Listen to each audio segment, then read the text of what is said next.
il fallait partir dans la forêt parce qu'on ne savait pas qui était pour la population, parce que quand les fantassins arrivaient, ben, ils ne choisissaient pas. Et quand la balle sifflait, ça ne pouvait pas choisir.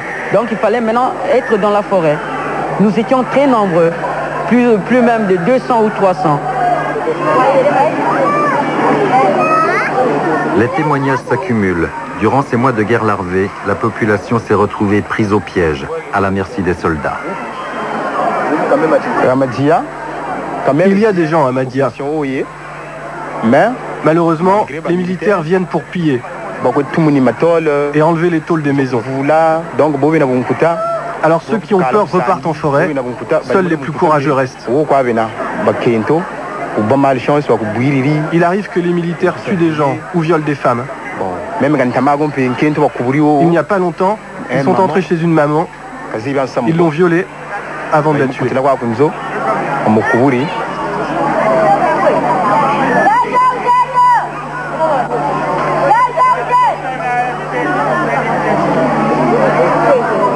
Chaque matin, une longue queue se forme devant le bureau d'accueil et de recensement. On vient aux nouvelles, on cherche un parent perdu dans la fuite.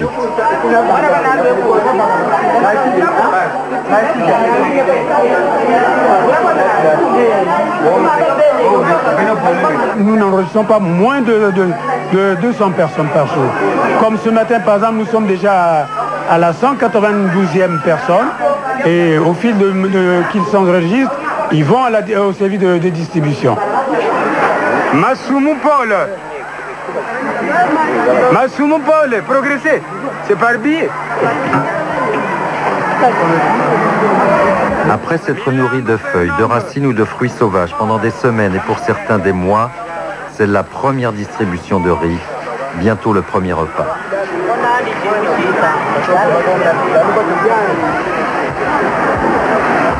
Ils sont tous malades, bien qu'ils marchent, ils sont tous malades. Et la maladie qui a un taux le plus élevé, c'est la malnutrie. Et les malnutris sont à un nombre plus élevé. Et il y a aussi ceux qui souffrent du palu. Depuis que nous sommes ici, nous sommes déjà à 55 cas de décès. Tel qu'aujourd'hui, la nuit d'aujourd'hui, nous avons enregistré 5 cas de décès.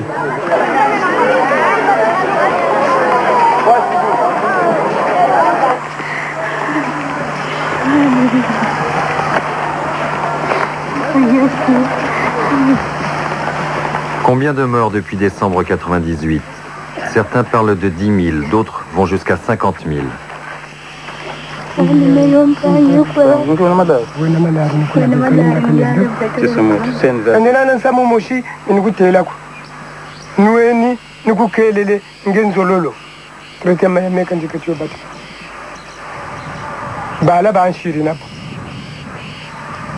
Bala boni kiba muli bonga bala kani mwana mwana mmochika ubako kanda lako bo manishi tauri kala ka jam film tha yenda mbuta za jin bala ba tu shiri no ka tu shira nan sam in mbuta ka ta ta mi kana ko gata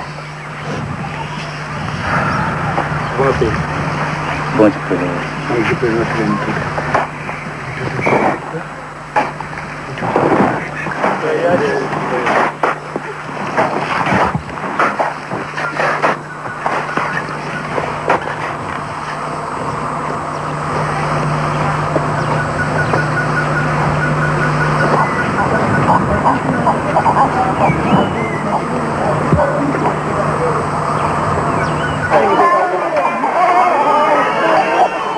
Dans ce quotidien où la peur et la mort dominent, Médecins sans frontières a installé un centre nutritionnel thérapeutique pour les plus gravement atteints. En dehors de l'amaigrissement, on constate l'apparition d'œdèmes des membres inférieurs et de fissures du visage, de la décoloration des cheveux. Bon, ça c'est une forme de malnutrition très sévère qu'on appelle le kwashiorkor et qui est pris en charge ici. On en constate malheureusement de très nombreux cas.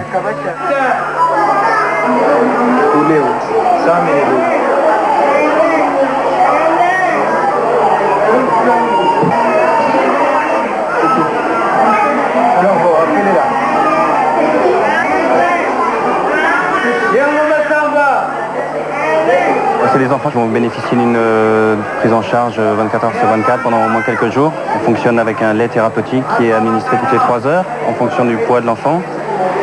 Et ça, c'est pour l'aspect nutritionnel. Et ensuite, il y a un traitement systématique qu'on administre à l'entrée des enfants pour traiter les pathologies associées, le paludisme, un traitement antibiotique pour combattre les infections sous-jacentes.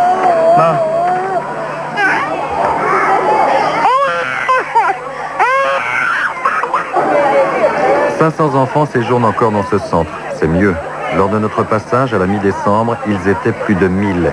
Il faut souligner que depuis, Médecins sans frontières a ouvert un autre poste à 50 km à l'ouest.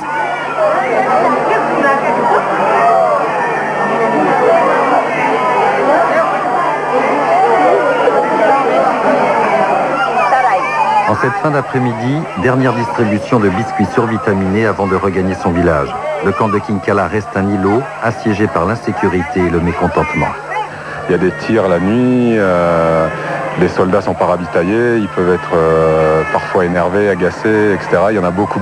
Il y a des rebelles, Dixit, le commandant, qui sont à proximité, selon ce qu'on nous dit. On reste vigilant.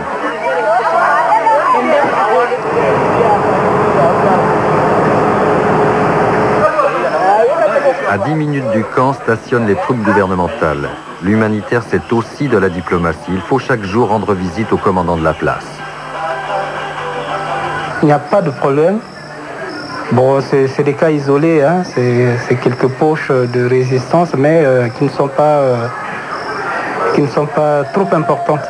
Donc la situation est vraiment très calme. Un calme trompeur. L'activité principale désormais, c'est le pillage. Tout est bon à prendre. Manioc, tôle ou matelas. Évidemment, la caméra n'est pas la bienvenue.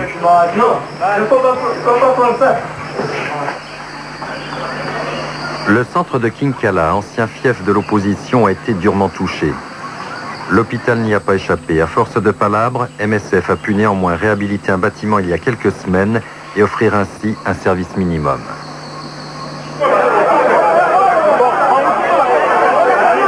Si la région du Poul accède à nouveau à la paix depuis peu de temps, elle n'a pas mis fin pour autant au désir de fuite. Les camions du convoi humanitaire ne repartent jamais à vide. Ce ne sont pas les plus malades qui rentrent vers Brazzaville, mais les plus argentés, ceux qui peuvent acheter au prix fort leur billet retour. Ces gens-là qui partent, ce sont les réfugiés, hein, pour la plupart. Comme ils ont entendu qu'à Brazzaville, il y a la paix maintenant, ils regagnent leur domicile.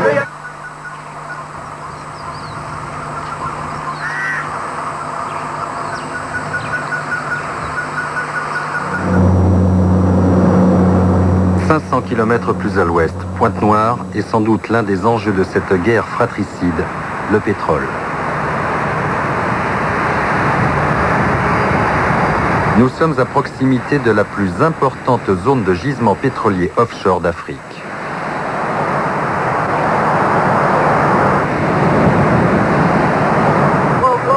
Un autre barrage, mais un contexte bien différent. Pas de troupes rebelles en vue, mais un trésor à protéger, l'or noir, première source de devises du pays.